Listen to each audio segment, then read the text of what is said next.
ada Mas Afiandri Hidayat. Wah, videonya boleh, Mas? Nah, halo, selamat sore, Mas Afi. Halo. Kedengeran ya? Ya, kedengeran. Mas Afi ini VP Produk di Mekari. Kemudian yang kedua, speaker kita itu adalah Mas Rangga Husna Prawira. Halo, Mas Rangga, selamat sore. Halo, sore. Currently beliau adalah Head of Product di Kargo. Untuk teman-teman yang belum tahu Kargo itu apa sih? Kargo adalah freight logistic marketplace gitu ya, yang cakupannya udah all around Indonesia.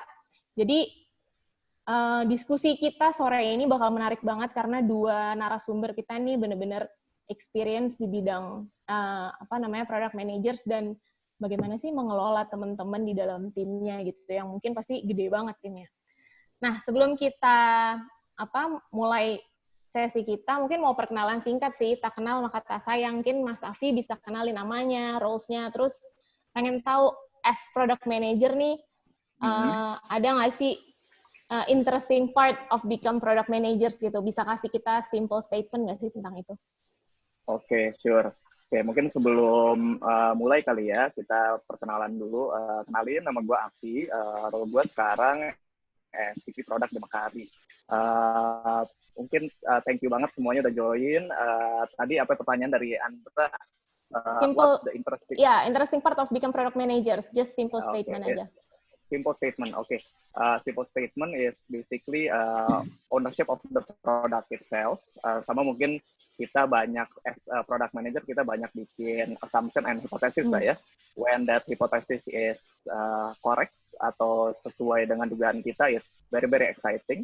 Sama sebenarnya mungkin kalau kita salah juga, it's exciting juga karena kita banyak dapat insight dari user. I think that's one of the most important or exciting things about becoming a product manager. I see. Thank you, Mas Afi. Kemudian juga dari Mas Rangga, kali boleh perkenalan dan sama simple statement-nya tentang product manager.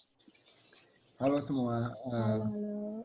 Ya, kalau dari gue mungkin interesting statement, I would say product management is an intersection between art and science gitu. Karena kita harus at the same time ada occasion di mana kita bisa being very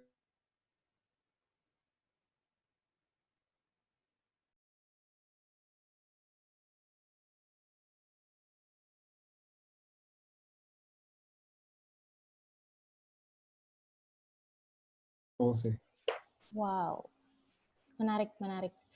Nggak sabar, banyak banget pertanyaan yang bakal kita discuss. Tapi sebelumnya mungkin a small disclaimer kali ya buat teman-teman dan semua partisipan gitu ya. Saya bahas a bit difference between PM, terms PM, product managers dan product owner gitu. Kalau product managers tuh more likely strategically and responsible to prioritize to build next, while PO itu lebih kayak terms-nya tuh biasanya ada di agile organizations, use for people yang maximize product value. Tapi persamaannya banyak. Persamaannya they both need to bridging multiple stakeholders gitu ya untuk deliver those values. Jadi so for this session kita bakal pakai terms yang lebih broader. Kita akan pakai terms-nya product managers gitu ya. Oke, sebelum kita discuss, saya mau ingetin semua partisipan untuk bisa put questions-nya di sesi Q&A. Jadi teman-teman mulai dari sekarang bisa, ini kali ya, bisa put questions-nya, siapa tahu ada yang udah pop up di kepala mau nanya sesuatu gitu ya. Nanti at the end of the session kita akan coba bahas satu persatu gitu ya. Semoga waktunya cukup. Nah, kita mulai tanpa berlama-lama, langsung kita ke pertanyaan pertama. Oke. Yang pertama tuh pertanyaannya mungkin bisa dimulai, dua-duanya boleh ini aja ya, saling discuss. Apakah Mas Afi dan Mas Rangga nih always been working di product roles? Atau pernah nggak sih kerja di roles yang lain gitu, selain di roles as product? Oke. Rangga dulu kali, biar gantian. Boleh.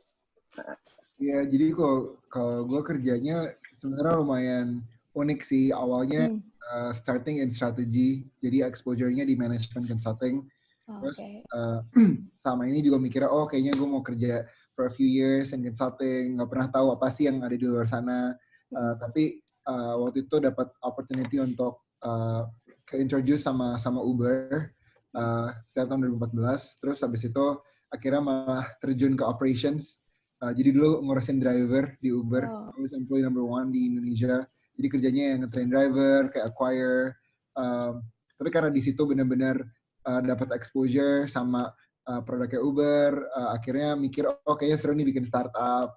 Akhirnya ngerjain startup. Kan biasanya kalau jadi founder juga punya exposure ke banyak hal. Product, growth, terus... Founder apa tuh kalau boleh tahu? Startup namanya Buka Pintu. Oh, I see. Iya. Terus habis itu akhirnya baru banget masuk ke produk itu waktu masuk Grab sih. Dan ever since sangat enjoy in the role. Jadi akhirnya mutusin untuk at least for now mau serius di role ini gitu. I see. Nah, kalau Mas Afi sendiri gimana tuh? Emang dari dulu orang produk atau jangan-jangan berasal dari engineer atau ini engineer, kalau dibilangnya engineer murtad katanya. Engineer murtad. Oke, mungkin kebalikan dari Rangga. Kalau misalnya gue memang background dari dulu as engineer. I think I was an engineer for 6 years kali ya. Jadi started from sempat di software house, gue di Yahoo dulu. Yahoo kan zaman dulu punya produk namanya Kopro. Kalau misalnya ada yang tahu ya, anak-anak lama. I was an engineer there. Terus gue sempat di Nutrans. Dulu namanya masih Veritrans. I was employee number 5, I think. Terus gue mulai beralih ke produk itu ketika mulai nyobain bikin startup sendiri. Karena dulu mikirnya kayak as an engineer harusnya gampang bikin produk gitu ya. Cuma tinggal coding doang, kira-kira kebutuhannya apa bisa jadi gitu. And basically gue nggak bisa bilang startupnya fail, tapi nggak sesuai dengan harapan gue. Di situ gue sadar sebenarnya knowledge gue tentang produk tuh sangat-sangat rendah lah ya. So I start to learn more. Kayaknya ini nggak cukup untuk jadi engineer doang untuk bikin produk yang bagus. Gitu. So I started to learn about product management, how to build a better product. Dari situ I start to fall in love with product management kali ya, starting from there. Jadi dari situ startup gue nggak di continue. I go to Lazada as product juga. I was at e-commerce as product manager. I was at Tunaikita and then now in Makari. Wow. Perjalanan panjang. Nah, pertanyaan selanjutnya, iya, dua-duanya ternyata founders, by the way. Dari different background, akhirnya fall in love with product gitu ya. Nah, terus kemudian pertanyaan selanjutnya kayak, apa sih expectations gitu ya, towards role product manager itu sendiri, dan kayak how technical is PM expected to be? Kayak orang kan pasti banyak yang nanya, jadi PM tuh butuh bisa coding nggak sih? Atau gimana caranya punya collaboration yang oke juga, karena since kita selalu kerja dengan engineering part gitu ya. So the expectation toward PM role, mungkin Mas Afi atau Mas Rangga bisa. Oke. Gue dulu kali Rangga ya? Boleh. Oke. Kalau misalnya perspektif gue tentang product manager, dia harus engineer atau enggak, background-nya atau technical atau enggak. Sebenarnya tadi kan Rangga udah sempat mention lah ya, menarik tentang product manager itu sebenarnya it's intersection of multiple things. I think it's like design, it's business, and it's technical. Kalau misalnya gue lihat product manager sendiri sebenarnya kita bisa bilangnya agak T-shape atau misalnya bisa dibilang generalis. Jadi dia harus ngerti about the design, about the business, about the engineer. Tapi ada memang product manager yang lebih excel on one of those verticals lah ya. Jadi mungkin ada yang background-nya engineer, mereka lebih T-shape-nya di engineering, but they also need to understand about design and business. Ada yang background-nya mungkin yang lebih strategik, mereka lebih T-shape-nya di bisnis. So, kata gue sebenarnya nggak harus dari engineer sih, karena sekarang mungkin barrier to entry untuk masa engineering juga, resource sudah banyak, for sure mereka harus ngerti. Mereka harus belajar, bukan berarti dari bisnis, jadi nggak ngerti apa-apa, udah jadi product manager bisa gitu ya. They need to learn, but the barrier is becoming very, very easier lah sekarang. Mereka untuk resource untuk belajar masa engineering bisa, they can adopt faster, but back again to the question, they don't need to be from engineering background. I see. Kalau dari Mas Rangga gimana tuh? Iya, jadi sebenarnya ekspektasinya, I think two things sih. Yang pertama, mulai dari generally, Ya, di role ini kan di-expect untuk bisa solve problem ya. Jadi mungkin against misconception di luar yang masih ngelihat mungkin product management itu fokus ke output. Oh, bikin apa nih, bikin feature apa nih, kayak kira-kira kita bisa launch apa nih, kayak that's true, bener juga, nggak salah, tapi it's much more than that gitu. Nah, jadi mungkin ekspektasinya adalah apapun background dari disiplin apapun yang mungkin ada exposure dan kemampuan untuk solve problems in a systematic manner, sebenarnya bisa jadi PM gitu. Tapi tadi setuju banget sama yang Afi bilang, better yet sebenarnya kalau ada background di salah satu dari either business, engineering atau design, sehingga kita punya something to offer gitu. Nah, apakah harus punya engineering background? I think it depends on the product. Kalau misalnya kerjain produk yang lebih technical, misalnya kerjain AWS, I would highly recommend dan punya engineering background, right? Kalau misalnya ngerjain produk yang mungkin lebih consumer centric, yang capability yang dibutuhkan itu lebih banyak, gimana cara go to market, dan mungkin punya engineering background is a plus, right? Tapi regardless of apakah engineering itu mandatory atau enggak, sebenarnya to some extent it's necessary buat any PM untuk punya engineering fluency sih. Apalagi to the extent that dia bisa ngerti dan kerja bareng sama engineering counterpartnya. Nah, mungkin kayak hal-hal basic kayak being able to discuss and understand the API architecture. Kalau misalnya ngomongin tentang engineering design, setidaknya PM-nya bisa kasih input dan feedback. Terus gimana caranya PM juga ngerti basic level of understanding of building a software from the layer standpoint, right? Asalkan yang basic-basic ini dimengerti dan semuanya sebenarnya bisa dipelajarin, I guess it's more than enough. I see. Banyak ngomongin tentang engineering part nih. Dari tadi saya capture Mas Afi dan Mas Rangga mention itu berulang kali gitu ya, karena ya kebanyakan memang kita involve dengan banyak teman-teman kita dari engineering gitu ya, untuk discuss dari A sampai Z-nya kita involving mereka. Nah, kalau ngomongin tentang bekerja bersama teman-teman engineering gitu, how is the expected working relationship gitu ya, atau working process between si PM itu sendiri dan engineer-nya itu sendiri gitu. Jadi kayak gimana sih expected prosesnya yang ideal, harusnya seperti apa sih flow-nya gitu. Mungkin Mas Rangga bisa kasih kita gambaran kali ya. Iya, ya jadi kalau again di setiap tempat pasti punya prosesnya masing-masing. Kalau yang gue percaya paling efektif apapun itu prosesnya adalah selalu involving engineer sebagai counterpart untuk kita solve problem secara end-to-end sih. Jadi instead of involving engineers di belakang, oh udah ada nih requirement-nya, udah ada problemnya, ini requirement-nya ya, kayak lo tinggal coding, kalau nggak tahu apa-apa tanya aja ke gue, ini lo nggak gue ya, kalau bisa add aja di Jira gitu. I was kidding. Yeah, I think instead of doing that, mungkin ideally prosesnya itu benar-benar engineers dianggap sebagai partner kan, partner yang mana kita sama-sama pengen achieve an outcome together gitu. Jadi apapun itu yang terjadi throughout the pre-development, development, sampai post-development, harusnya engineer itu tuh jadi partner kita. Mulai dari pre-development, ya dia bisa kasih kita input tentang problem yang kita mau solve ini, make sense nggak sih menurut lo? Gitu. Salah satu caranya misalnya adalah dengan mengundang engineer ke design sprint gitu.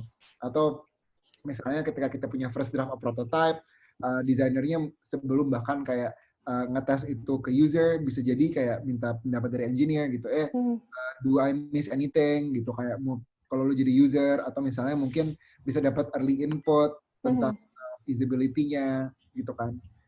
Terus ketika lagi development, misalnya engineers ada kebingungan tentang certain requirements, di situ kita bisa brainstorm sama mereka, gimana caranya kita solve for this open question gitu. Tapi all in all intinya gimana exactly metodenya menurut gue sangat fluid dan depending on the stage of the company, depending on the needs juga. Tapi prinsipal yang menurut gue lebih penting untuk di-upload bareng adalah the fact that intinya kalau bisa involving engineers throughout the process. Jadi jangan terlalu terlambat involve mereka karena engineers usually have very good inputs dan sebenarnya salah satu benefit utama dari involving engineers early adalah mereka jadinya punya konteks in their code sehingga code mereka juga jauh lebih easy to understand business standpoint gitu. Wow. Udah dijelasin banget nih ya dari ada pre-dev, ada dev pas proses juga, kemudian ada post-dev juga. Mas Rangga udah ulas ke kita. Nah, mungkin kayak penasaran sih, kalau dari Mas Afi ada nggak sih kayak sesuatu culture gitu ya? Ya, culture kan depends on the organization itself, tapi ada nggak sih culture yang can help memperkuat gitu hubungan antara PM dan engineering itu sendiri saat mereka lagi kolaborasi? Oke, culture ya. Sebenarnya kayak collaboration and also healthy discussion mungkin itu jadi culture yang bagus sekali ya. Mungkin tadi dengan Rangga bilangin I agree very much. Misalnya dari engineer kan mungkin bisa kita involve them earlier, even kita bisa sharing outcome dari satu inisiatif atau satu, misalnya kita kadang-kadang kalau misalnya dari Agile bilangnya epic lah ya, atau inisiatifnya ini outcome-nya sebenarnya pengennya apa sih? Outcome biasanya kadang-kadang dari sisi bisnis atau dari sisi user. Sometimes we don't share that into the engineering team. Kita lebih mikirnya adalah speknya untuk outcome-nya ini jadinya apa, jadi tinggal feature-nya mereka perlu bikin gitu ya.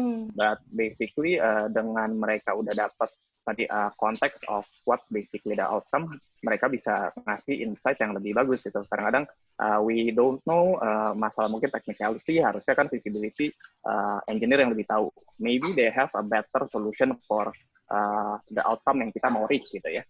So I agree very much untuk masalah involving engineer earlier.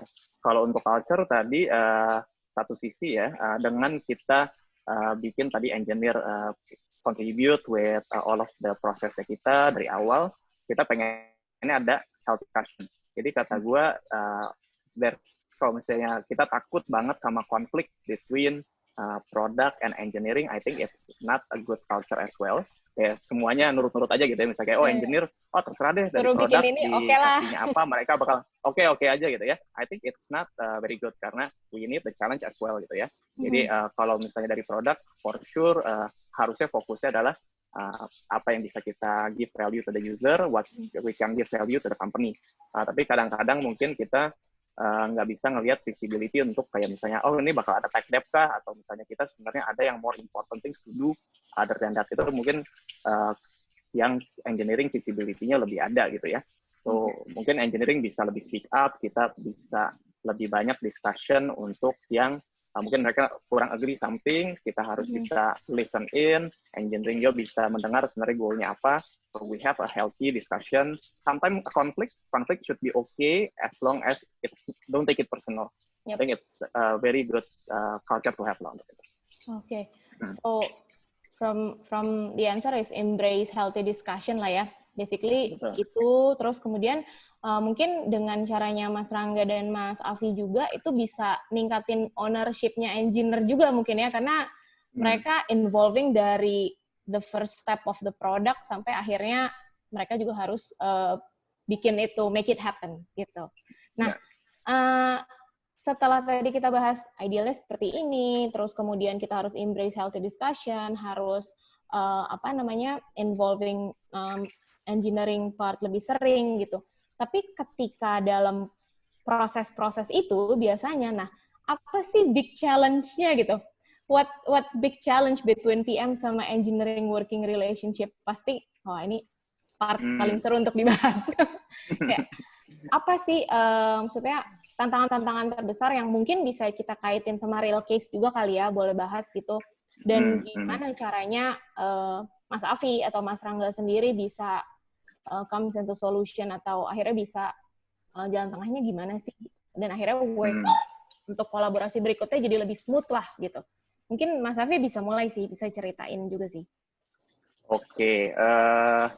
Konflik ya, big challenge pasti ada lah ya. Nggak selalu konflik kan ya, big challenge? Nggak. Big challenge pasti ada, for sure. Kita kenapa adopting, makanya ada agile gitu ya. Karena proses itu kan nggak mungkin kita semuanya udah berjalan sempurna, dan akhirnya keep doing things like that lah ya. Kita pasti harus ada improvement, mungkin masalah pasti bakal datang. Yang on top of my mind, yang kebayang mungkin problem-problem sering jadian lah ya, is basically mungkin changes in the middle of the development gitu ya. Jadi kayaknya banyak banget yang mungkin kita udah punya planning nih, harusnya sprint ini melakukan apa, atau even bigger, kita kayak dalam OKR kita dalam 3 bulan ini harusnya inisiatifnya apa aja, etiknya apa aja, tapi ada perubahan. Ini kadang-kadang memang agak repot, karena satu sisi kalau engineering itu kan something yang resource heavy lah ya, and I think it's very kerjaannya kalau misalnya udah start on doing something, itu jadinya waste work. Jadinya kebuang banget nih, udah ngerjain sesuatu, tiba-tiba ada perubahan, it's gonna be a waste work, dan jadinya semuanya ngulang dari awal.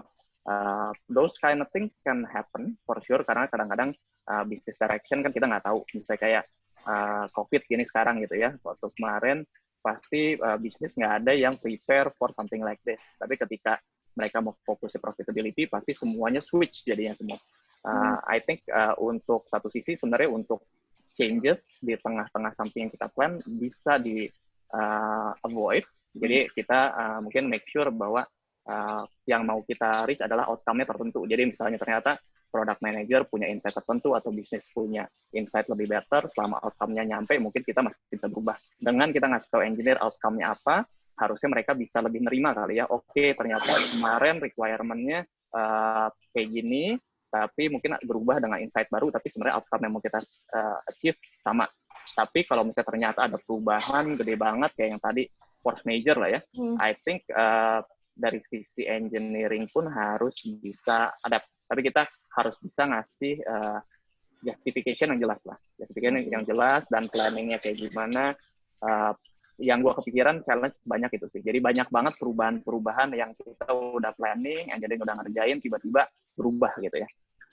Other than that, I think masalah prioritization for sure. Jadi prioritization kadang-kadang either tadi ya mungkin kalau dari engineering mereka fokusnya for sure mereka ada visibility untuk masalah tech debt, masalah bugs yang harus di-solve. Sementara dari produk atau dari bisnis pengen pushing value. Ini yang mana duluan nih yang harus dikerjain gitu ya. Nah ini back again untuk masalah healthy discussion juga. Jadi kita harus tahu visibility juga nih, misalnya engineering yang ngasih tahu bahwa mereka harus bisa speak up, oh ini kayaknya tech debt-nya bakal parah banget loh, lu nge-push kayak gini terus, dengan growth rate kita kayak gini, ini pasti bakal break, nggak mungkin bisa, we need to solve this as soon as possible gitu ya. Jadi prioritization juga, I think sometimes is a problem, kita harus bisa balancing yang mana priority untuk yang bakal di-push sama PM, yang mana yang bakal di-push untuk ownership-nya engineering. Kata gue mungkin itu sih. I see. Prioritizations. Nah, kalau dari pengalamannya Mas Rangga sendiri, rather than prioritizations, ada nggak misalnya kayak part-part saat kita pre-dev gitu ya, yang udah jadi big challenge lah untuk our working relationship with engineer sendiri gitu. Let's say saat misalnya lagi scoping, atau saat misalnya lagi ya alignment atau planningnya sendiri gitu.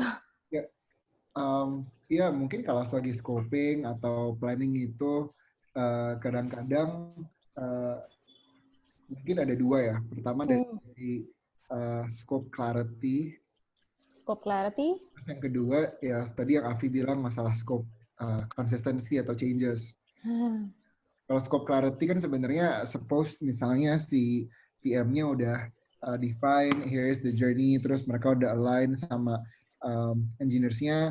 Kadang-kadang tuh ada challenge ketika PM merasanya dari sisi mereka udah lay out every single journey, udah coba untuk minta feedback. It seems that baik-baik aja dari sisi engineering-nya, tapi last minute pas udah mau pick up story-nya di sprint planning, misalnya, oh kok ternyata hal yang kemarin udah oke, sekarang jadi nggak oke. Gitu. Ternyata baru ada question-question yang sekarang concerning baru muncul pas mau di pick up. Nah ini kadang-kadang mungkin bisa jadi ada sedikit intensity sih di discussion-nya ya, karena kan PM pasti selalu berusaha untuk nge-push iya kalau kemarin udah oke, gue maunya sebanyak mungkin dong yang kita pick.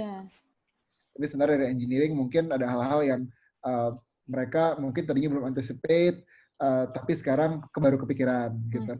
Ini sebenarnya nggak ada benar atau salah, tapi kalau dari sisi gue ngeliat pengalaman juga sebenarnya it really depends on the seniority of the engineers gitu. Biasanya engineer-engineer yang lebih senior itu benar-benar akan nge-push di early untuk get this first draft beneran di scrutinize, kayak berkali-kali kayak ask around. Jadi mungkin yang kayak detailnya cuma 1 layer, 2 layer sama engineer yang lebih junior itu tuh bisa 5-6 layer. Biasanya senior engineers karena mereka udah think ahead kan, question. More details, lebih curious ya sih. Pertama kali ngelihat sesuatu, kalau engineer lebih senior tuh udah kepikiran, oh iya, kalau misalnya kita buat ini nanti ke depannya kalau buat ini udah dipikirin belum gitu. Misalnya seperti itu gitu. Nah, ini gue ngalamin juga sih kalau misalnya kerja sama environment di mana engineer-nya mungkin banyakan lebih junior, kadang-kadang itu di sprint planning itu masih ada scope creep gitu loh namanya. Jadi kayak seolah-olah scope-nya nggak clear padahal udah pernah di-share sebelumnya gitu. Nah, I think pasti banyak yang bisa dikerjain sih untuk solve masalah ini. Tapi gue mau highlight itu dulu, masalah scope clarity. Terus yang kedua itu masalah tadi scope changes. Karena again kan PM sit in the middle dan kadang-kadang itu mungkin yang require change itu bukan PM tersebut, tapi bisa jadi misalnya 2 hal gitu. Satu dari sisi user, kita baru ngetes satu ke our user dan recently dapat feedback bahwa ternyata yang kemarin kita hipotesis untuk ternyata work seperti itu nggak working gitu. Nah, ini bisa diantisipate dengan cara punya schedule yang benar sih, supaya gimana caranya user testingnya itu happens a little bit earlier. Nah, yang kedua itu mungkin changes-nya dari stakeholder, apalagi kalau misalnya produk itu internal product atau mungkin business related product gitu. Nah, ini something yang mungkin kadang-kadang engineering mereka demand a little bit more time juga kan untuk memproses kayak oh ini change-nya bakal ngerubah banyak nggak ya dari yang produk sebelumnya udah di scope out. Nah itu kadang-kadang bisa creating debate juga sih karena pasti nggak menyenangkan lah bagi sisi engineer untuk kayak berubah-ubah apa yang tadinya mereka udah planning karena kan kerjaan coding itu kan banyak banget prerequisite-nya kan. Kalau misalnya di Kargo nih kita nulis yang namanya RFC, request for comments. Jadi kayak engineer sebelum write any line of code mereka harus tulis dulu skeleton of the code-nya tuh mau kayak apa gitu. Nah kalau misalnya ada scope of change dan butuh lumayan gede, mereka kan harus sort of kayak rewrite RFC mereka misalnya. Gitu sih biasanya. I don't know if it's conflict, but maybe it's a healthy conflict. Ya, healthy conflict. Ya, mungkin ya harus di-embrace juga supaya kita tahu juga ternyata, oh itu yang nggak jadi concern kita, ternyata jadi concern yang engineer di-capture sama engineer gitu ya. Tapi penasaran sih, kan kayaknya, development itu kan prosesnya dari pre sampai post itu kan ya lumayan panjang gitu ya. So, how often gitu? Harus seberapa sering sih kita tektokan sama teman-teman engineering gitu?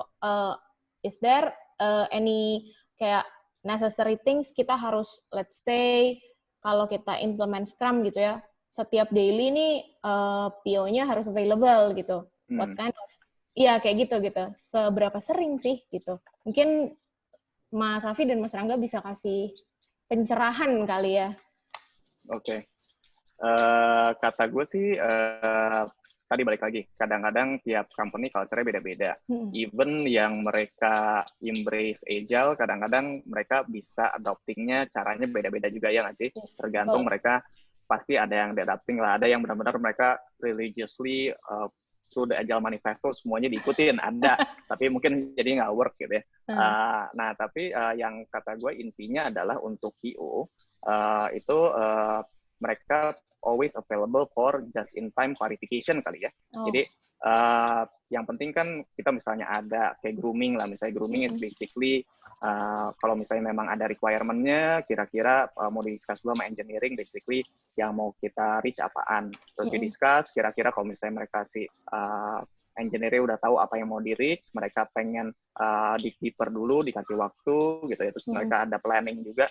So basically kita udah doing step by step untuk make sure sebelum pengerjaan semua orang ngerti nih sebenarnya yang mau dilakukan apa sih, scope-nya tuh sampai mana, sukses kriterianya tuh apa. Jadi misalnya kita bilang bahwa pekerjaan ini udah beres tuh ketika kapan dan pekerjaan ini sukses tuh ketika kapan. Jadi udah jelas semuanya. Ketika itu udah beres, udah clear, then we can start to do the engineering lah ya, development and everything. Even kayak misalnya mungkin nggak semuanya kita punya insight yang bagus dari sisi produk-produk, kadang-kadang kita harus ada intuition juga lah ya. Kalau kita kayak sebenarnya bentuknya eksperimen, we need to also tell the engineer bahwa oh ini tuh eksperimen. Jadi mungkin kita mau canary testing dulu, kita pengen gimana caranya kita mau ngetes satu eksperimen tertentu, mungkin feature yang baru atau produk baru, tapi kita bisa deliver, kita pengen tahu ada yang pakai atau enggak gitu. Communicate that. Nah, jadi kalau misalnya untuk masalah harusnya gimana nih, berapa sering ketemu segala, itu beda-beda. Selama PO-nya can give clarification dari awal udah jelas, dan ketika tengah-tengah development biasanya bukan berarti requirement udah beres semuanya, nggak akan ada pertanyaan lah ya. Selama as long as PO dan PM-nya ini dia udah bisa di-communicate dan bisa just in time clarification. Kata gue yang penting itu. Jadi ya communication-nya mereka bisa di-reach dan mereka bisa ngasih more clarification itu. I see. Kalau dari Mas Rangga sendiri, ya always, kan kalau dari Mas Afi yang penting klarifikasinya gitu, always available saat dibutuhkan klarifikasi. Kalau dari Mas Rangga sendiri, misalnya let's say ada beberapa case di Kargo yang mungkin bisa jadi bahan pembelajaran kita juga lah ya gitu. Iya, seberapa sering sih communications itu harus terjadi antara PM dan engineering itu sendiri? Dan tadi sih Mas Rangga sempat mention PM tuh kadang jadi middleman-nya lah ya gitu kan, karena dia kayak bridging banyak stakeholders juga gitu. Nah, menurut Mas Rangga sendiri, apa ya, di dalam tim gitu ya, karena kan Pak, setahu aku Mas Rangga juga manage banyak, bukan hanya orang produknya, tapi mungkin orang desainnya gitu kan. Nah, itu gimana juga sih cara collaborate-nya mereka supaya we all, satu produk itu oke lah ya, kerja bareng engineering dengan komunikasi yang cukup, dengan clarity yang cukup gitu. Ya, mungkin ada communication yang jadinya harus di schedule, seperti daily stand up gitu. Ada juga communication yang sifatnya itu lebih ad hoc. Kalau butuh ya udah silahkan nanya atau mungkin set up meeting. Nah kalau di Kargo itu sebenarnya kita lumayan heavy culture of documentation and writing.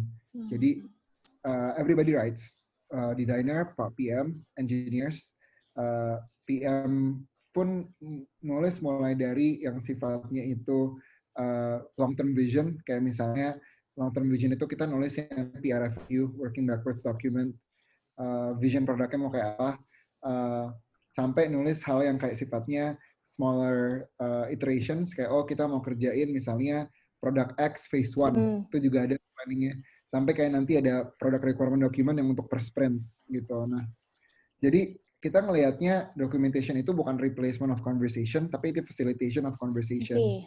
Jadi kita peduli lebih banyak quality rather than quantity sih, karena jadinya kita coba trying to avoid just having meetings to solve problem. Karena kadang-kadang tuh bukan meeting yang solve problemnya, tapi thinkingnya kan. Karena kalau kita belum pernah flash out details of the open questions, bahkan kita nggak tahu open questionsnya apa aja, there is no need for meetings gitu. Nah, mungkin jadi takeaway-nya ada beberapa sih. Yang pertama, quality over quantity. Jadinya gimana caranya setiap interaction itu tuh bermakna, nggak cuma meeting-meeting terus. Yang kedua ya, salah satu caranya adalah dengan have a very prepared meeting dan always turn or anchor to document gitu. Jadi sebelum kita punya bias meeting yuk, kayak mungkin the question would be, do you have enough fleshed out already so that you can have a meeting gitu. Karena kita jadinya bukan meeting tapi lebih ke document review. I see. Nah,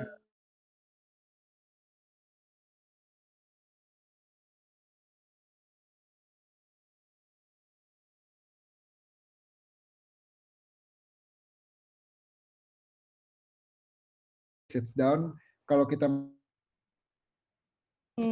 baca dan komen pakai pulpen. Jadi mereka semua punya konteks yang sama sebelum semua orang ngomong.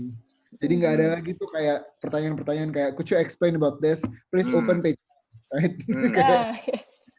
Jadi biasanya kalau kayak gitu discussion-nya jauh lebih fruitful sih. Kayak dan bisa nge-refer gitu loh. Dan semua orang jadi fokusnya ke kertas. Cuman mungkin sekarang jadinya lagi nggak bisa karena lagi virtual meetings ya. Cuman biasanya yang gue suka dengan culture itu adalah orang lebih fokus dan nggak ke distract karena kalau mereka mau nanya ya mereka bisa refer ke oke, gue mau nanya tentang halaman 4.3 gitu kayak dan pertanyaannya jauh lebih spesifik dan berkualitas dibanding pertanyaan-pertanyaan yang kayak normatif gitu loh kayak kalau ini gimana, bukan clarificatory question lagi gitu. Nah cuman ya gitu kayak with any culture there is a lot of cost kan, kayak salah satu cost of having this culture di Kargo ya jadinya ya long hours karena product managers for sure during working hour biasanya tuh nggak sempet untuk nulis gitu. Nah, biasanya mereka tuh nulis ya early morning kalau nggak ya late night gitu sih.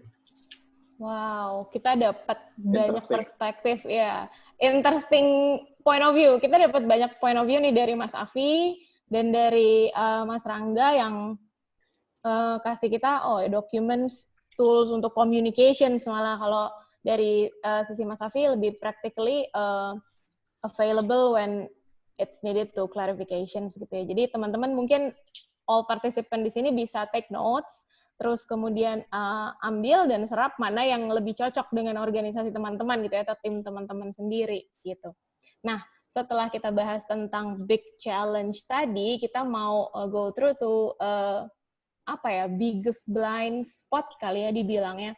Biggest blind spot on alignment yang kita suka lupa atau kita suka terlewat gitu ya di dalam our relationship, our working relationship between PM and engineering itu sendiri gitu. Apa sih kira-kira yang suka kita terlewat gitu? Sometimes ketika ada a problem kita baru kita overlook ini gitu. Kita kelupaan ini gitu. Kira-kira apa sih yang suka biggest blind spot-nya PM dan engineering? Mas Afi bisa kasih kita. Coba Mas Rangga dulu deh, boleh? Iya, kalau gue mungkin biggest blind spot. Ya, biasanya tuh kita thinking too far. Thinking too far as a PM ya? Both lah PM dan engineering. Jadi kita udah heboh tentang kayak nanti scalable nggak ya kita kerjainnya.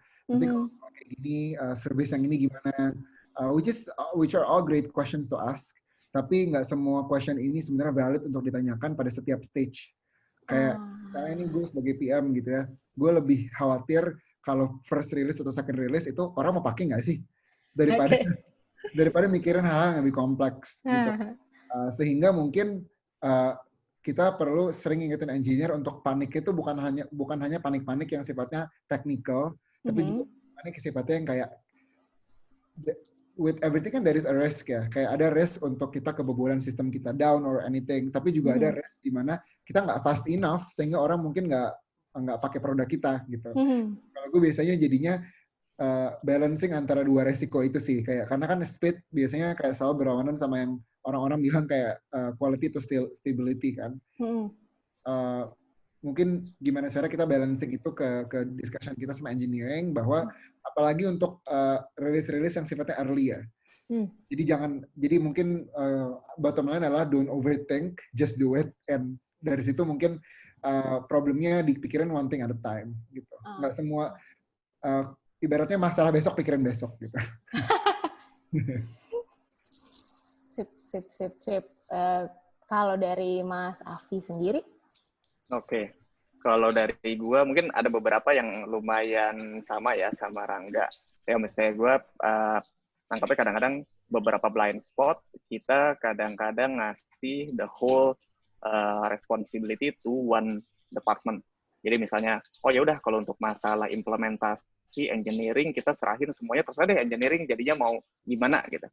Misalnya kita mau bikin produk, misalnya new product, kira-kira misalnya ya udah gue kasih requirement-nya kita mau bikin apa, terserah kalian mau implementasinya seperti apa gitu ya. Sometimes kalau misalnya ini tendensi gue juga dulu sebagai engineer kadang-kadang is basically suka ada dibilangnya hype driven development lah ya. Jadi over engineering nih, ya mungkin either over engineering or hype driven dibilangnya. Jadi there's always new shiny tools out there. Either untuk misalnya untuk product manager juga ada, tapi engineering itu lebih banyak banget gitu ya. And they sometimes we want to follow the new trends gitu kan. Jadi I think salah satu problemnya ketika kita mau bikin sesuatu, mungkin scope-nya udah ada, but kita udah serahkan, tapi kita harus mungkin dig deeper kali ya. Jadi even sebagai product manager, you need to also know certain things about how the implementation would be. Atau mungkin scope-nya yang bisa kita jagain. Jadi jangan sampai untuk pengerjaan tertentu kita jadinya jadi besar banget nih scope-nya. Karena mungkin mikirnya, oh ini bagus nih bisa cepet pakai tools baru aja gitu. Tapi ternyata banyak unknown gitu ya. Jadi hal-hal kayak gini mungkin dua sisi dari product manager harus aware juga about the risk. Jadi there's gonna be a risk kalau kita pakai misalnya tools baru atau framework baru atau library baru gitu. And also from the engineering, they also need to understand what's basically, baik lagi sih, what's basically the outcome gitu. Outcome-nya bukan kadang-kadang masalah keren-kerenan teknologi juga, tapi lebih masalah yang mau kita reach apaan sih. I agree tadi kata Rangga gitu ya, dengan engineering juga aware bahwa yang penting itu sebenarnya produk kita dipakai nih, atau sekarang lagi penting kita lagi banyak banget bug atau issue di user kita.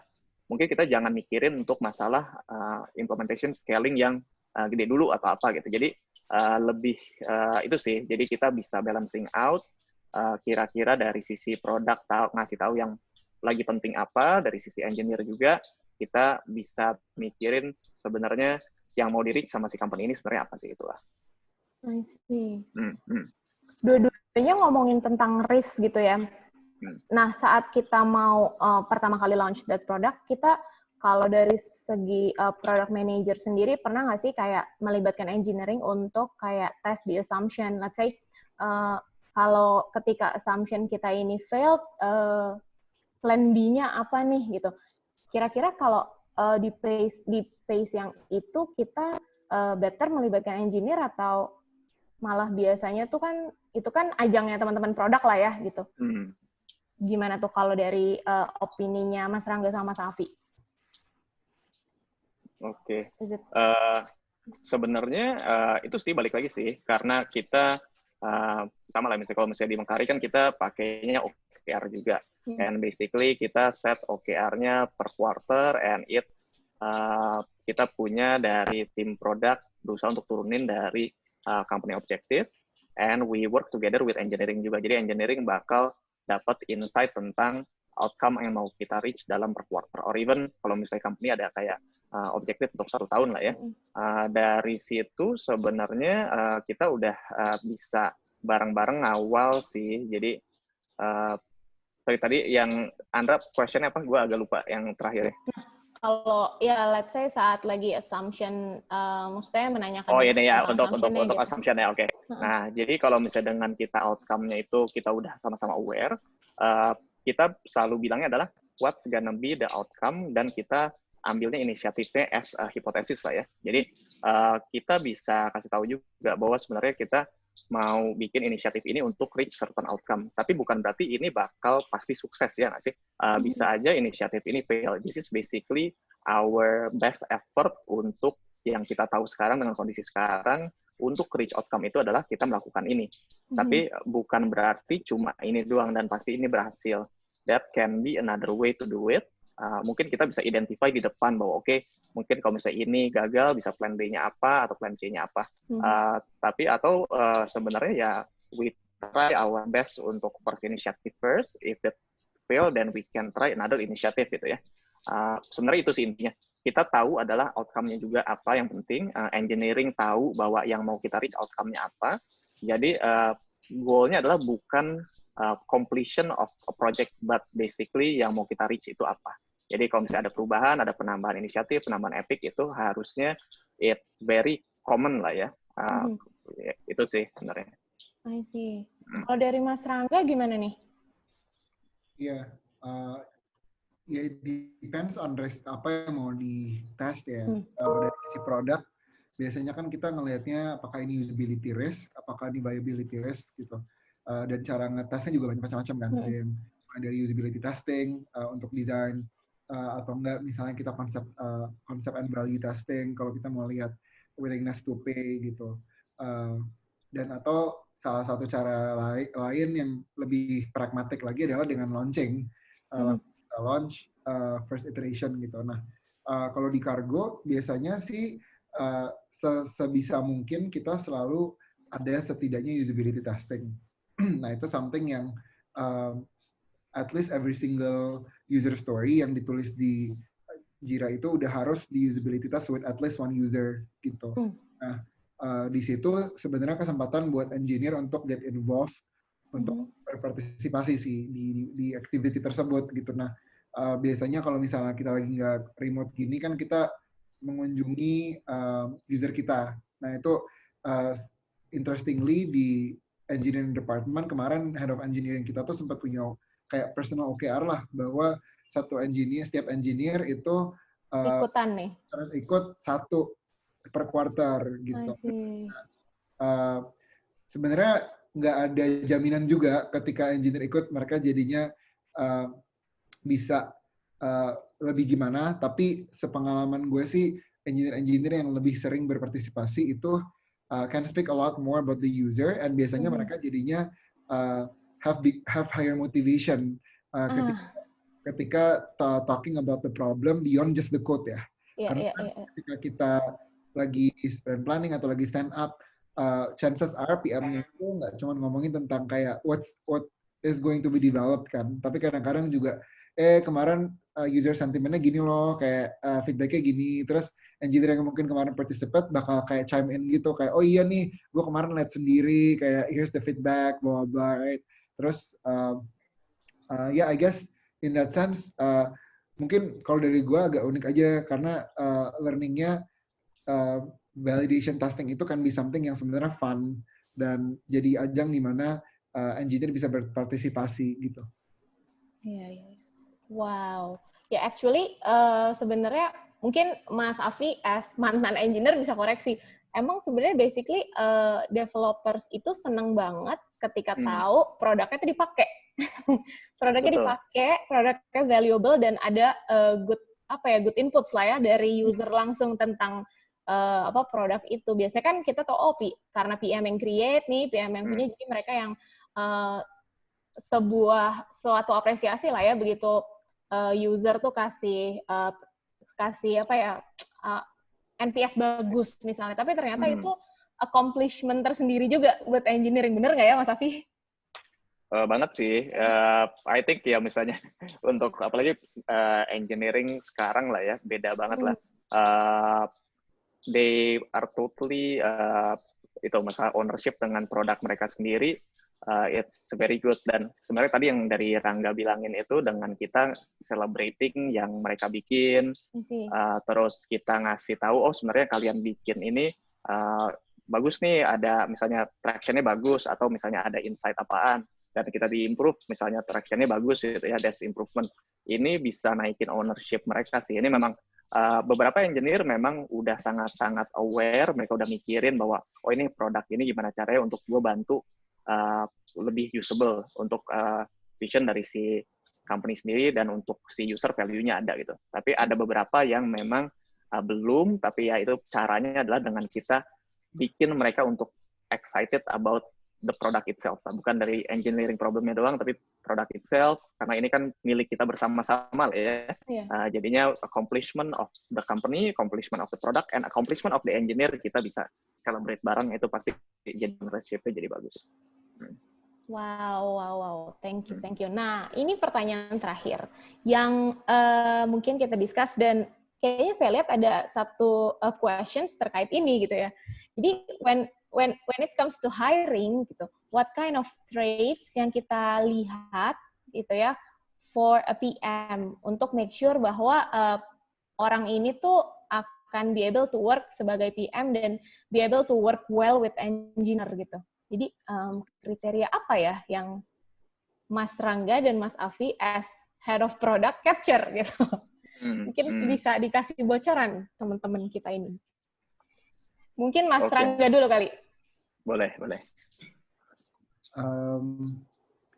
Kalau dari kita udah ada hiring rubriknya sih. Jadi ada specific criteria yang kita lihat. Itu mulai dari yang pertama product sense.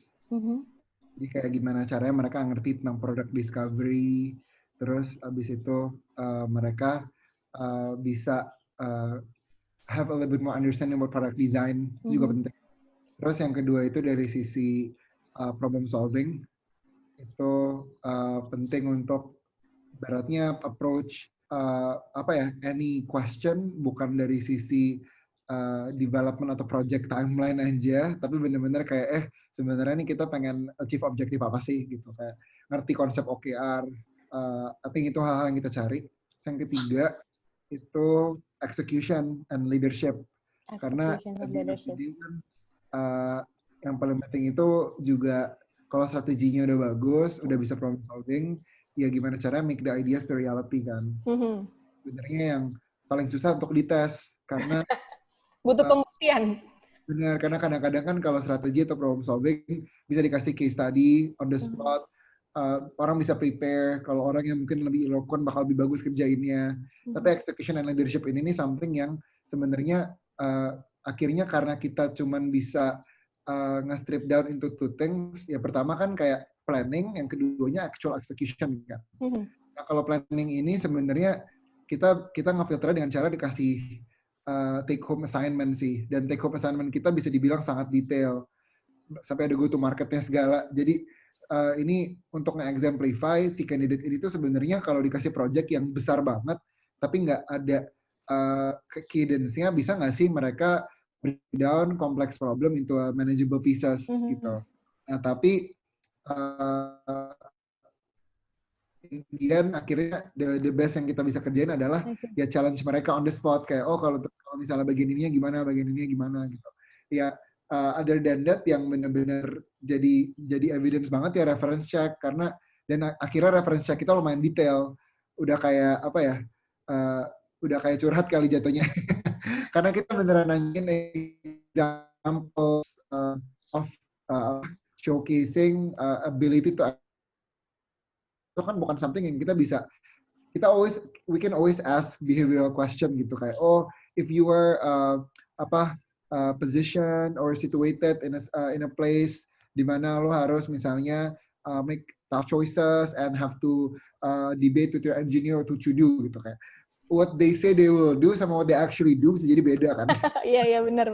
Iya, itu sih. Jadi kalau di Kargo we are very biased with reference, karena apalagi kalau reference-nya itu legit, biasanya itu nilainya jauh lebih tinggi daripada any interview sih. Karena interviewnya bisa jadi biasa aja, tapi kalau supporter mereka, sponsor mereka itu of course kayak suppose udah divalidate ya, sama orangnya juga udah proper gitu.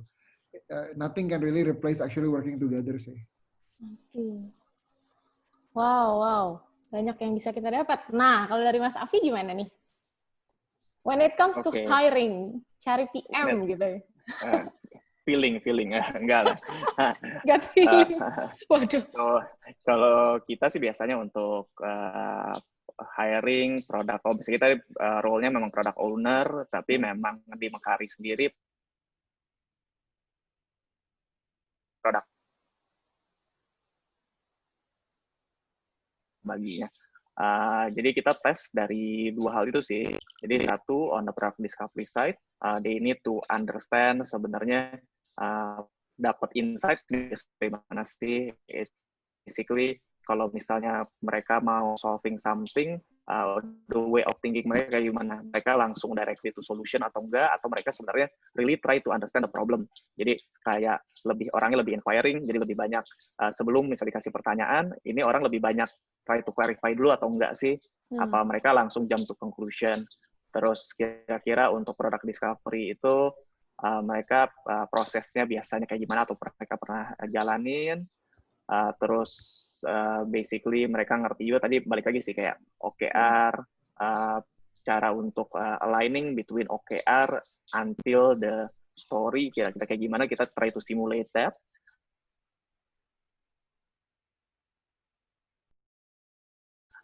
Jadi tadi produk sama ngetes intuition juga. Jadi kadang-kadang kita ngasih kayak problem kayak quite standard lah ya, ada beberapa product management question kayak si produk apa yang sering lo pakai, misalnya Gojek or Uber gitu ya. Itu kalau misalnya kalian product manajernya Uber, you have all of the dikasih all of the freedom untuk give improvement atau nambahin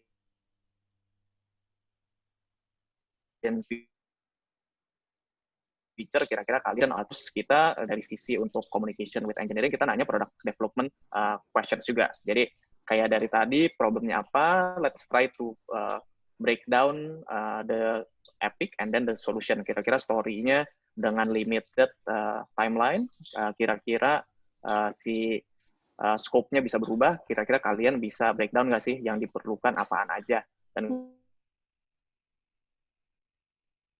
kira-kira ketika ada development side, kira-kira cocok atau enggak, karena they need to be able to move quickly with change, terus kira-kira mereka bisa scope out dengan better, karena dengan mereka bisa communicate well, communicate the scope well, harusnya mereka bisa communicate dengan developer well juga. Itu sih sebenarnya yang penting buat kita. Thank you nih Mas Rangga dan Mas Afi ya, dari tadi kita udah banyak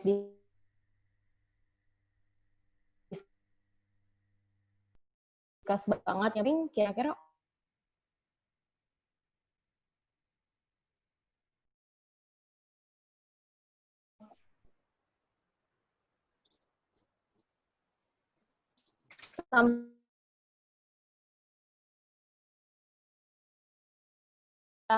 dia tahu how to maximize business value itu, sementara engineer kan yang selalu sharp dengan product which is the code itself gitu, yang kadang membuat waktunya tuh lebih lama gitu ya, pengerjaan lebih lama. Nah, dari tadi udah kita bahas dari awal sampai akhir discussion kita ini, kira-kira pasti teman-teman mau kayak short tips kali ya, atau summary-nya gitu. Nah, kira-kira boleh nggak sih kasih teman-teman yang hadir di sini tuh kayak summary-nya gimana sih agar alignment PO dan engineers, PM dan engineers ini tuh happen gitu ya, dan akhirnya menjadi kayak satu tim yang selalu deliver the highest standard of the product itself gitu. Nah, ini ada ininya ya, ada slide-nya nih. Nah, kira-kira mungkin dari Mas cheat sheet dari Mas Afi dan Mas Rangga bisa elaborate this point kali ya. Oke. Silakan Rangga dulu. Nah. Mulai cheat sheet dulu ya.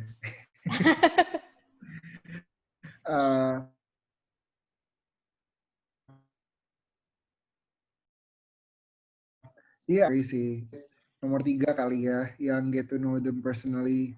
Karena at the end of the day, gue selalu percaya being part of product team being product manager, product designer, and product engineer, itu it's all about being people, right? It's all about kayak coming to work wholly as yourself, terus and when great people being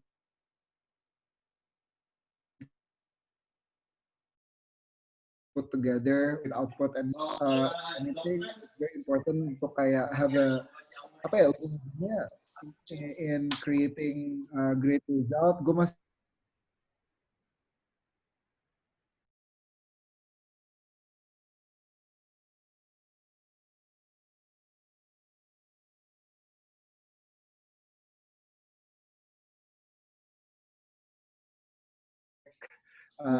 kalau lagi di work gitu kayak are these people kayak orang yang kayak you will think about having fun going out for team dinner or like team activities, right?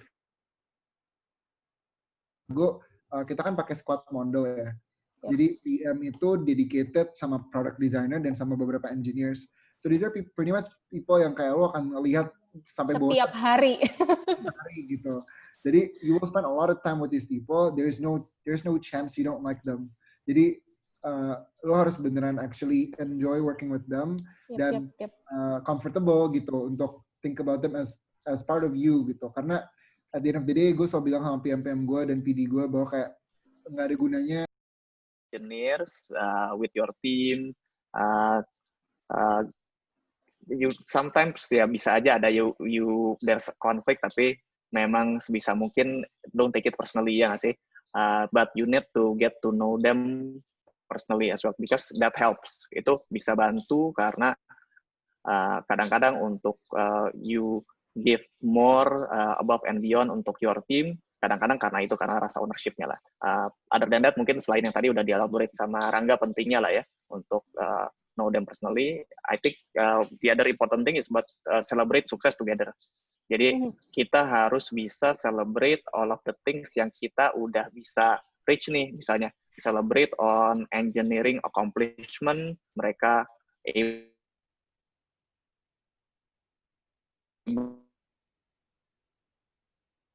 to impact problem gitu ya. And from the business side and the product side, itu misalnya ada suatu inisiatif yang akhirnya dibantu dengan engineering dan bisa solving the main goal outcome-nya, itu bisa dikomunicate. So celebrate together, jadi kita merasakan bahwa semua yang kita kerjakan bersama-sama ini memang ada impact-nya, dan impact-nya kita rasakan bersama. Itu sih.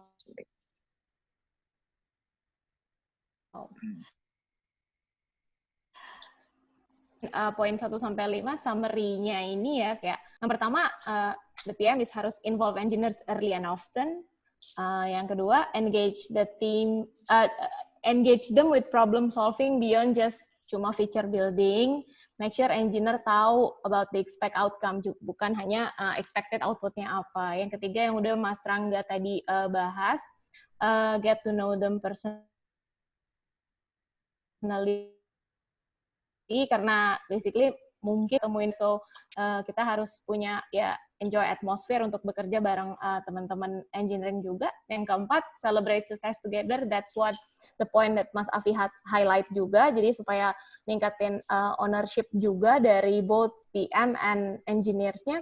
Dan yang kelima, ini tadi ada di dalam diskusi kita bahwa embrace healthy disagreements atau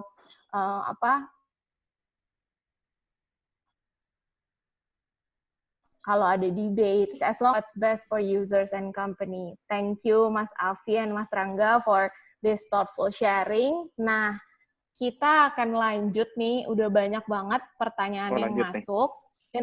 Nah, kita lanjut ya. Udah banyak banget pertanyaan yang masuk. Mungkin pertanyaan yang pertama nih, yang paling banyak di foto dari Mbak Rininta.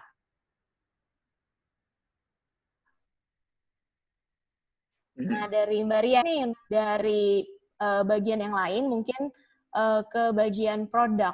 Perlu nggak sih untuk ikutan short course Agile atau beberapa short course di beberapa startup school gitu? Ada sesuatu yang perlu didalami dulu nggak sih gitu? Tipsnya gimana? Perlu, mungkin perlu, dibilang perlu atau enggak, gue bilang it will help lah. Jadi sebenarnya framework untuk product management itu seperti apa?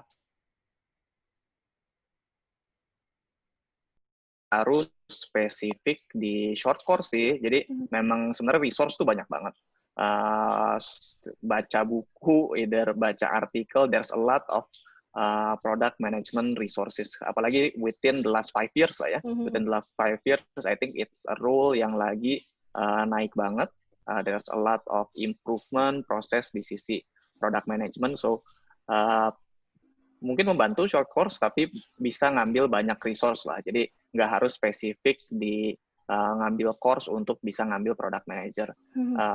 Just learn about it, and then kalau misalnya memang tertarik mau jump dari karir lain jadi product manager, after you learn about it, then maybe try to get some experience interviewing as maybe a junior PM or intern PM and get exposure on it.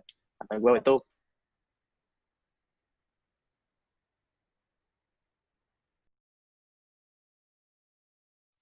ya, Mbak. Lagi mungkin ini buat Mas Rangga kali ya. Nah, pertanyaannya, how to deal with a project manager who thinks adding 9 women in a project can deliver a baby within 1 month.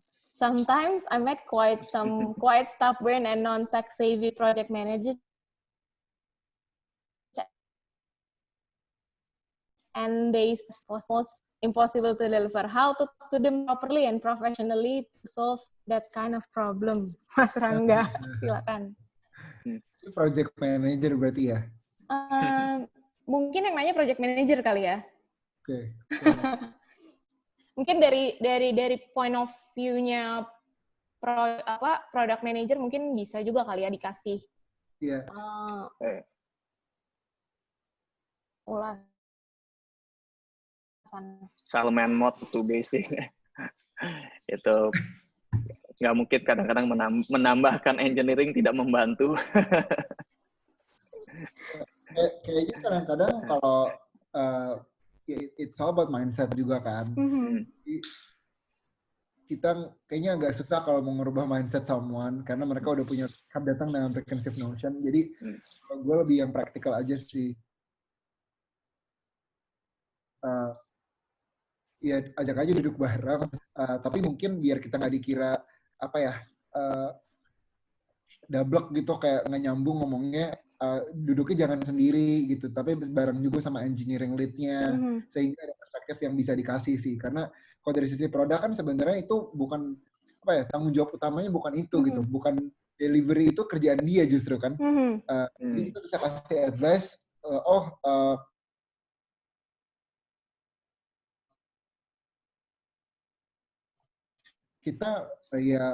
kita akan ke-delay juga nih kira-kira achieving impact yang bagian ini nih, problem yang tadi gitu.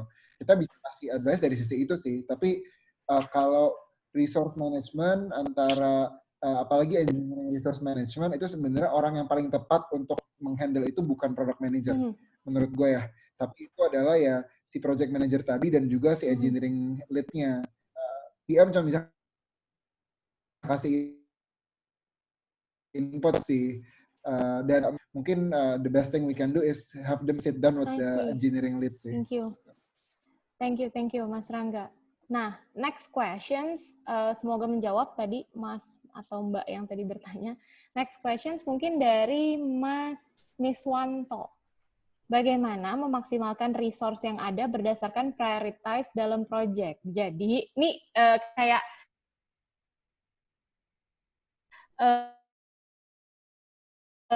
bertolakkan resource yang ada berdasarkan prioritas dalam project. Jadi sudah alokasi engineer untuk project A, namun bersinggungan dengan project B. Apakah metode push to engineer jadi yang lebih baik? Maksudnya apa ya? Metode push to engineer lebih baik. Maksudnya metode push, let's say resource kita cuma 3, so mau nggak mau tuh 3 engineer ini harus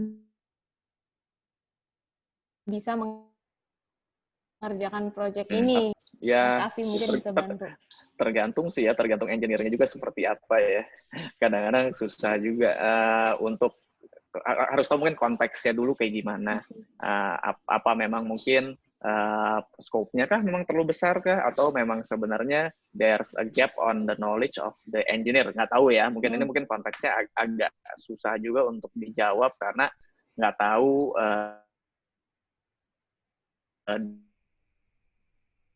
detailnya apa. Source untuk dari sisi produk, karena kita kan we are expected to deliver value lah ya. Kadang-kadang kita pasti pengen nge-push as much value as we can, which in terms straight into additional work buat engineer gitu ya. Jadi memang kita harus bisa try to push sih. Jadi kita tetap we try to push into certain point yang memang engineering pun tahu batasnya, tahu kayak misalnya sama mungkin kayak di Scrum lah ya. We need to know the velocity, the maximum velocity of the engineer itself lah. Jadi kita tahu sebenarnya maksimal mereka bisa ngambil berapa banyak story sih gitu. Dan untuk awal untuk bisa tahu itu kan the best thing is actually to push them dulu gitu. Tapi kita benar-benar tahu juga bahwa kita agree bareng lah ya sama engineer, bukan yang kita tiba-tiba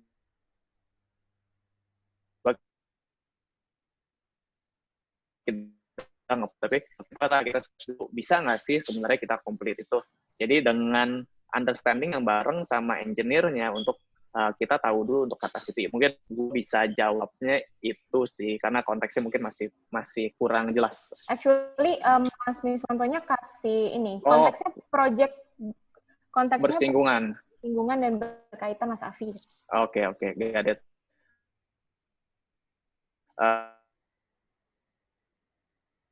Memang sebetulnya ya kita tim ini kadang-kadang suka beda-beda, tapi kalau misalnya tim yang kita makin gede, kita makin skill, sebisa mungkin tiap tim punya their own certain domain, ya nggak sih?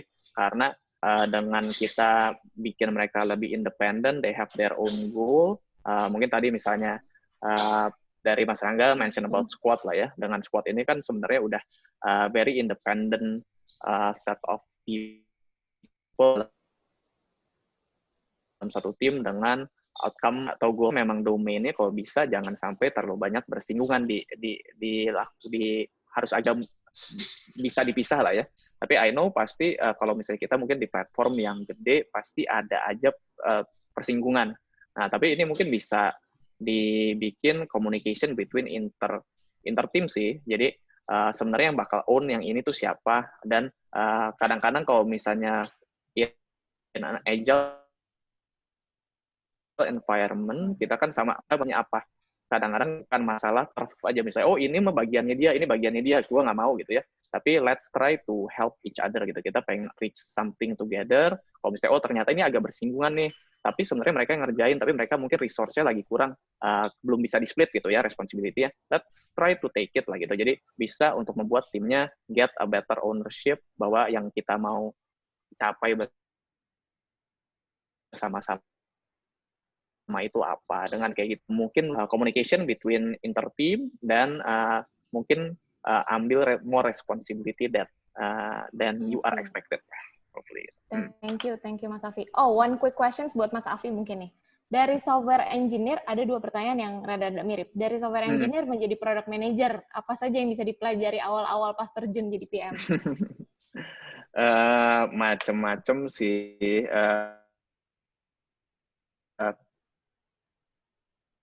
Yang harus dipelajari, maybe not starting to solve, but basically understanding or have a framework on what's basically a problem gitu ya. Jadi lebih banyak dapat gimana caranya kita bisa extracting information and distill it. Jadi mungkin dari engineer kadang-kadang mindsetnya agak susahnya adalah kita pengen solve gitu ya. Tapi di switch dikit adalah bertanya dulu kenapa, cari dulu main underlying problemnya. Start from changing that mindset dulu, and then sisanya yang lain sih a lot of resource balik lah ya. Basically sebenarnya masalah mungkin important metrics, terus masalah metrics, masalah road mapping, itu kan sebenarnya resource-nya banyak. You can learn about it, a lot of resource on it. Tapi yang paling penting adalah mindset. Don't always think directly on the solution, tapi start to think on the problem first. Gitu. Thank you, Mas Afi. Mungkin semoga menjawab nih Mas Michael Go ya. Nah, the next questions goes to Mas Rangga mungkin ya. Dari Mas Yojin. Sebagai product manager, gimana cara meyakinkan internal stakeholders, terutama board of directors, jika fitur yang sedang dibangun untuk di-develop? Iya, good question. Jadi mulai dari aligning sama outcome-nya dulu kali ya. Jadi jangan ngomong tentang feature-nya dulu. Jadi bring everybody in the context, kayak background-nya tuh apa sih, kita mau solve problem apa, dan talk more about the problem gitu. Kayak contohnya nih, misalnya kita mau solve for acquisition problem gitu ya. Kita mau acquire misalnya 30% lebih banyak week on week atau month on month improvement di user acquisition atau number of new sign ups gitu. Atau misalnya new verified user deh, biar lebih setah gitu. Nah, kalau kayak gitu kan sebenarnya bisa banyak banget yang terjadi. Apakah masalahnya itu conversion rate-nya jelek? Apakah masalahnya itu gara-gara top of funnel-nya dikit? Nah, itu yang gue sebenarnya adalah ya have all the data sih dan do analysis. Jadi biasanya gimana ya, kalau CEO-nya rasional dan CEO-nya data driven, pasti make sense kalau misalnya kita ajak diskusi dari data gitu.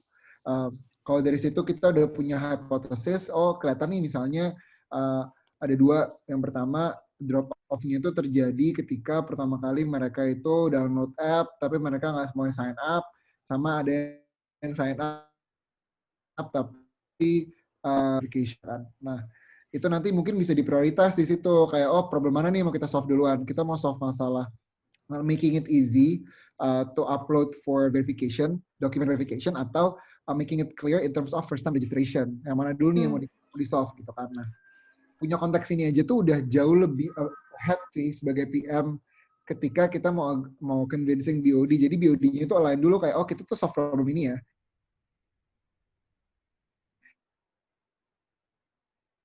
Jadi kalau setelah kita launch 2 minggu, kita bakal bisa ngelihat sekian persen improvement nih. Percentage dari misalnya document verification completion. Misalnya tadinya cuma 15%, sekarang naik 2 kali lipat jadi 30% gitu misalnya. Gitu kan. Nah, ini adalah outcome driven approach yang menurut gue lumayan powerful sih kalau misalnya kita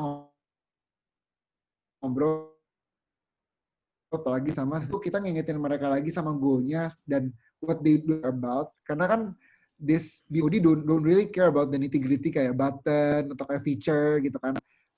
We speak in the language lah, mereka kan speak in the language of acquisition, profitability, ya kan, growth. We speak their language, dan mereka untuk ikutan bantuin kita mikir problemnya. Nah, okay. Secara nggak langsung gitu ya, bantuin kita mikir.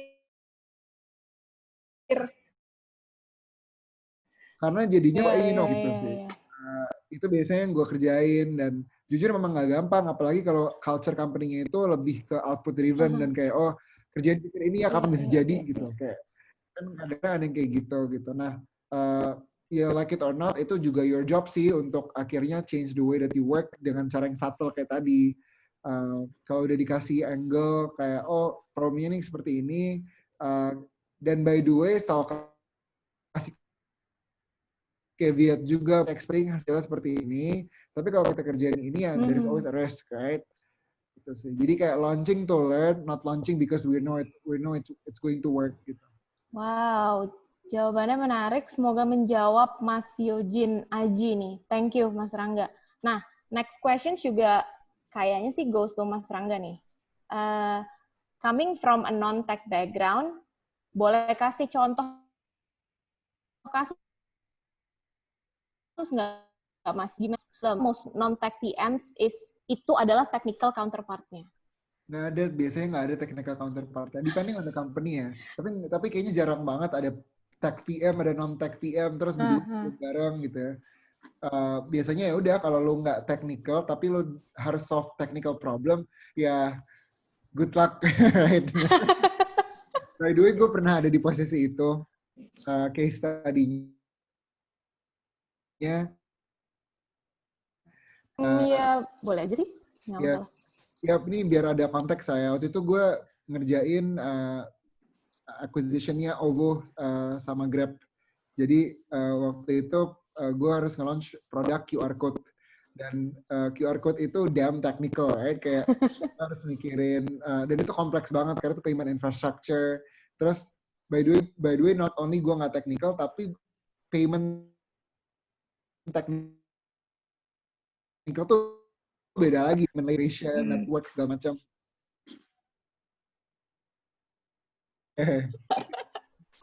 Dan gue dilempar ke problem itu gitu. Dan gue harus ngeliat launch dengan 100 orang tim waktu itu.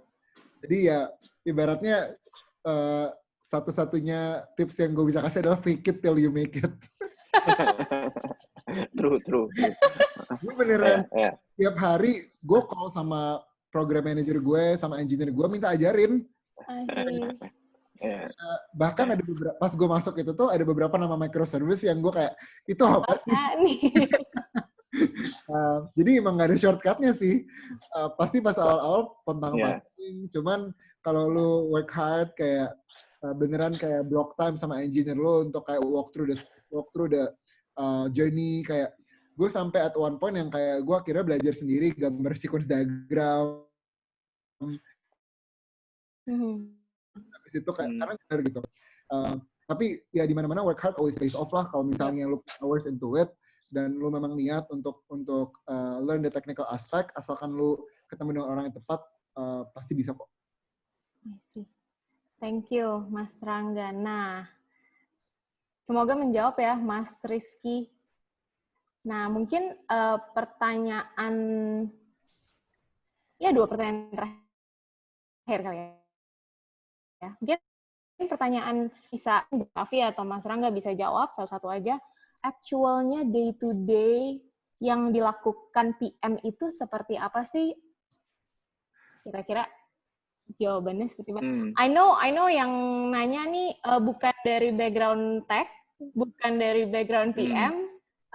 Ya, supaya get to know, cari PM nih lebih kayak headhunter mungkin ya. Cari PM tuh day to day-nya seperti apa gitu. Silahkan, Mas Afi atau Mas Rangga? Mau Rangga dulu? Boleh.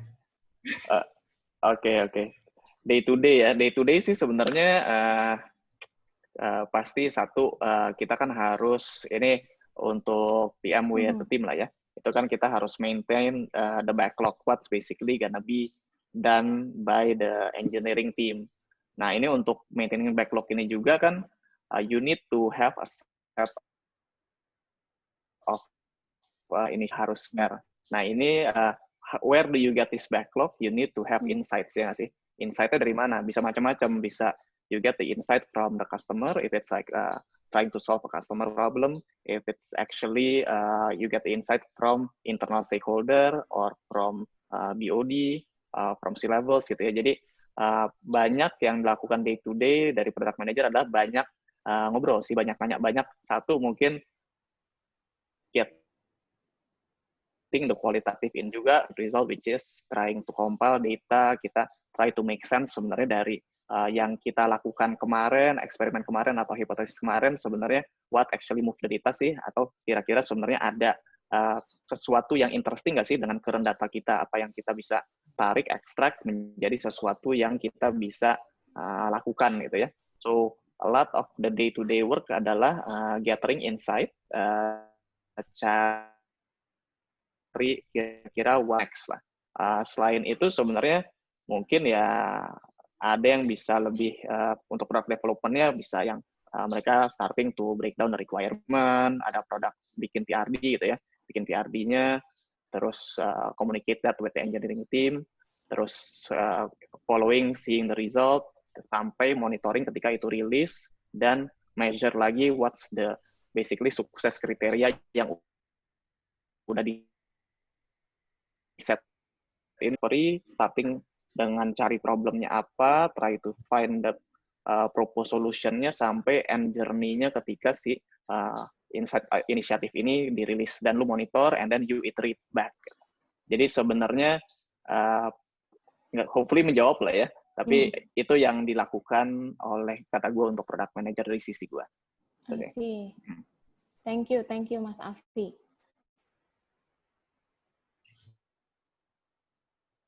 Nah, mungkin one last questions goes to Mas Rangga. Ini ada seperti yang menarik ya. In an early startups, how crucial a product manager existence, dan when to hire product manager if it non-exist? One last questions. Silakan. Biasanya kalau gue lihat banyak banget company yang they don't hire PM till later karena biasanya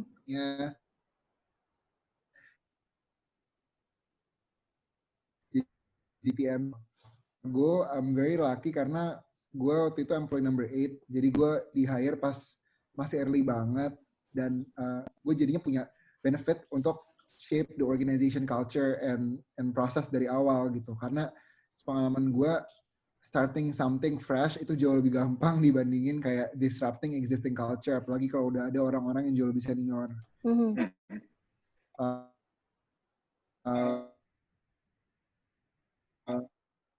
Ada outlook of the founder and the founder experience with product. Kayak kalau misalnya salah satu foundernya itu product driven dan dia punya product background, gue nggak rasa itu urgent sampai misalnya 5 atau 6 engineer sih.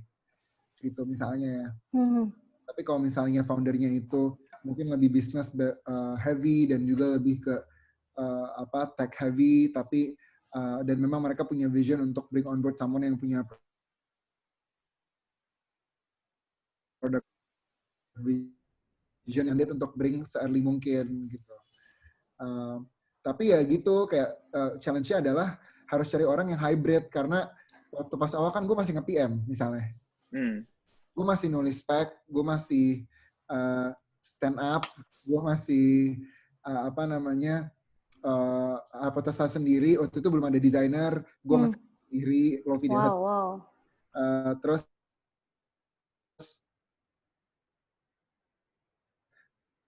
lagi di bulan 5, bulan 12 gitu, kayak bulan 1 ya kerjaan gue kayak begitu, kayak gue nggak ada bedanya kayak PM biasa aja. Bulan 6 gue udah mulai kayak setengah kaki, gue udah mulai mikirin tentang product vision, mulai strategi, mulai recruiting, tim gue udah ada 4 orang. Fast forward sekarang bulan ke-19, tim gue ada 17 orang. Jadi kayak beda banget responsibility-nya pas awal sama sekarang. Sekarang gue udah nggak nulis apa. Nulis itu gue nulisnya mungkin ke strategi dokumen, gue nulisnya kayak long term vision, ya kan, kayak gue lebih punya banyak waktu untuk mikirin yang ahead, reviewing other people's work. Responsibility-nya shift-nya jauh banget sih. Dan gue sangat beruntung bisa ngelawatin different stage ini gitu, karena ya ibaratnya besok kalau misalnya tiba-tiba PM gue ada yang, atau misalnya ada produk baru yang ada PM-nya, I would still love to enjoy salah satu luxury-nya kerja di company yang mungkin masih early stage atau mid stage kali ya. Depending on misalnya kalau lo kerja untuk company yang udah gede banget, misalnya waktu gue di Grab gitu, career progression always means that more boss managing than product managing. Wow. Yeah. Thank you nih Mas Rangga for the sharing. Semoga menjawab ya Mas Rivaldi kapan harus hire. That's all. Thank you banget Mas Afi dan Mas Rangga for the thoughtful sharing. Kita dapat banyak banget. Kayaknya waktu kita udah habis nih, udah beberapa pertanyaan juga kita jawab gitu ya. Semoga teman-teman yang hadir di sini juga bisa dapat banyak, bisa belajar banyak juga dari speakers kita. Nah, sukses juga nih buat Mas Afi dan Mas Rangga di karirnya. Buat teman-teman yang tadi terjadi email, atau mungkin kita bisa coba jadikan satu artikel tersendiri kali ya regarding this topic. Nah, jangan lupa juga untuk follow Instagram kita di live@mekari supaya nggak ketinggalan event-event kita berikutnya. Misalnya next ada Agile Ambition yang keempat gitu ya. Dan kalau mau cek openings-nya Mekari juga bisa follow juga di LinkedIn dan Instagram. Nah, mungkin kalau dari Kargo sendiri, kita bisa cek di open kargo.tech/career untuk bisa cek job vacancy yang ada di Kargo juga. Akhir kata thank you, terima kasih Mas Afi, Mas Rangga, sukses selalu dan see you on the next Agile Ambition guys. Thank you ya. Thank you. Bye-bye. Thank you Rangga, thank you.